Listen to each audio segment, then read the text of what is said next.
حضور علیہ السلام کی عمر جب 6 سال کی ہوئی تو اس وقت حضور کی امی کا وصال ہو گیا، حضور کی والدہ کا وصال ہو گیا۔ وصال کا سبب یہ چیز بنی کہ حضور کی عمر 6 سال کی تھی۔ حضور کی امی جان نے کہا میرے شہزادے محمد، تم نے اپنے والد کی زیارت نہیں کی ہے، ایک کام کرو کہ تمہارے والد کی قبر یثرب میں ہے، یعنی موجودہ مدینہ منورہ، اس وقت وہ مدینہ نہیں بنا تھا، یثرب اس کہلاتا، یثرب میں ہے تمہارے ابا کی قبر، چلو تم نے باپ کا چہرہ تو نہیں دیکھا، تم کو والد کے مزار کی زیارت کرا کر کے لاتی ہوں۔ حضور علیہ السلام 6 سال کی عمر میں پہلا سفر کرتے ہیں۔ حضور کا یہ پہلا سفر ہے 6 سال کی عمر میں، اور 6 سال کی عمر میں پہلا سفر حج کے لیے نہیں ہے، تجارت کے لیے نہیں ہے،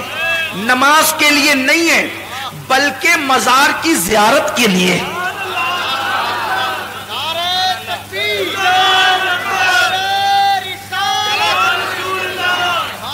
بڑی معذرت کے ساتھ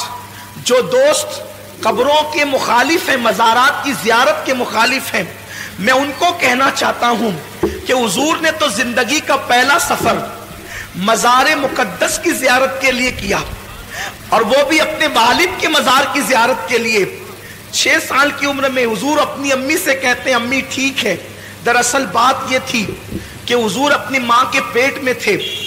اور صرف 2 مہینے یا 3 مہینے یا 4 مہینے کے اندر حمل کی شکل میں تھے۔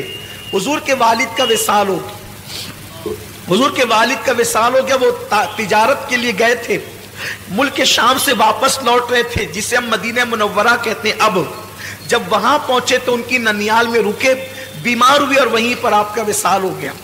تو حضور کی امی نے کہا تھا بیٹا چلو میں تمہیں اب تمہارے والد کی مزار کی زیارت کرا دوں۔ جناب عبد المطلب سے اجازت لی، اور اجازت لے کر کے 3 نفری قافلہ حضرت سیدہ آمنہ اور ان کی کنیز ام ایمن اور حضور علیہ السلام، یہ تینوں